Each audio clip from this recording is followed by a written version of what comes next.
পানী টেঙা খাবলৈ কোনে কোনে ভাল পায়? পানী টেঙা কেনেকৈ বনায় আপুনি জানেনে? আজি আমি পানী টেঙা বনাম। পানী টেঙা বনাবলৈ আপোনাক প্ৰথমে লাগিব সৰিয়হ অথবা লাইগুটি, কেঁচা আম, নহৰু, কেঁচা জলকীয়া, কচুথুৰ, নিমখ আৰু বান্ধিবলৈ কলপাত এখিলা। প্ৰথমে সৰিয়হ অথবা লাইগুটি কেইটা ভালকৈ ধুই ৰ'দত শুকুৱাই ল'ব।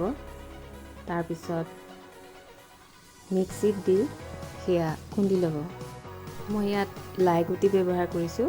লাইগুটিকেইটা ধুই শুকুৱাই মিক্সিত খুন্দি লৈছোঁ। 3টা সৰু চাইজৰ আম মিহিকৈ কুটি মিক্সিত খুন্দি লৈছোঁ। 4টা কেঁচা জলকীয়া,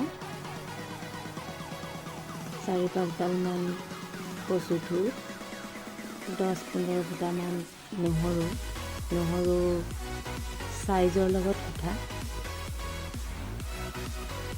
এই সামগ্ৰীখিনি মিহিকৈ কুটি ল'ব লাগে। জলকীয়া, কচুথুৰ আৰু নহৰু। আপুনি ইচ্ছা কৰিলে নহৰু থেতেলিয়াইও ল'ব পাৰে। মই কাটি দিছোঁ মিহিকৈ। পানী টেঙাৰ সোৱাদটো অলপ জ্বলা নাকত লাগে। আলু পিটিকাৰ লগত সানি খায়ো ভাল লাগে।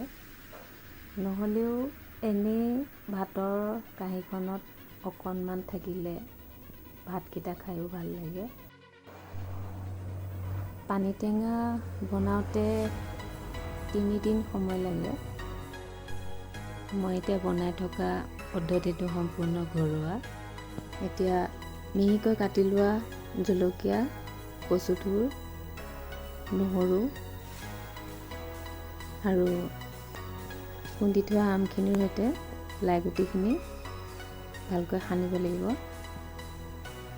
নিমখ সোৱাদ অনুসাৰে দিব পাৰে।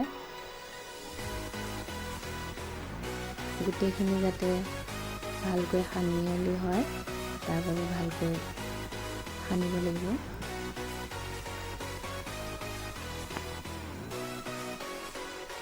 এতিয়া বনাই থকা মিশ্ৰণটো আমি 3 দিনৰ কাৰণে কলপাতে মেৰিয়াই বান্ধি ৰাখিব লাগিব। 3 দিনৰ পিছতহে পানী টেঙা খাবৰ বাবে প্ৰস্তুত হৈ উঠিব। তেতিয়ালৈকে কলপাতেৰে মেৰিয়াই মিশ্ৰণটো বান্ধি ৰাখিব লাগিব। এয়া ফ্ৰিজৰ ভিতৰত ৰাখিব নালাগে, ফ্ৰিজৰ বাহিৰত ৰাখিব লাগিব। 3 দিনৰ পিছত যেতিয়া সম্পূৰ্ণ হৈ উঠিব, তাৰপিছত আপুনি বেলেগ এটা পাত্ৰত থৈ ফ্ৰিজত ৰাখিব পাৰে। ফ্ৰিজত ৰাখি আপুনি কেইবাদিনলৈকো খাব পাৰে।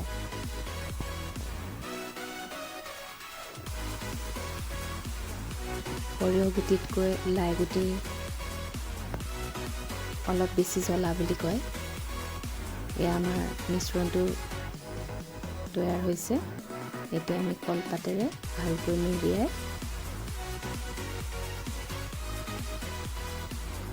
বান্ধি ৰাখিব লাগিব 3 দিনলৈ। কলপাতখন যাতে ফাটি নাযায় তাৰ বাবে আপুনি অকণমান মিঠাতেল সানি জুইত সেক দি ল'ব পাৰে। মই সেক দি লৈছিলোঁ আগতে। এতিয়া এই মিশ্ৰণটো কলপাতেৰে মেৰিয়াই এনেকৈ বান্ধিব লাগিব। বান্ধি 3 দিনৰ বাবে থৈ দিব লাগিব। 3 দিনৰ পিছত আপোনাৰ পানী টেঙা খাবৰ বাবে তৈয়াৰ হৈ উঠিব।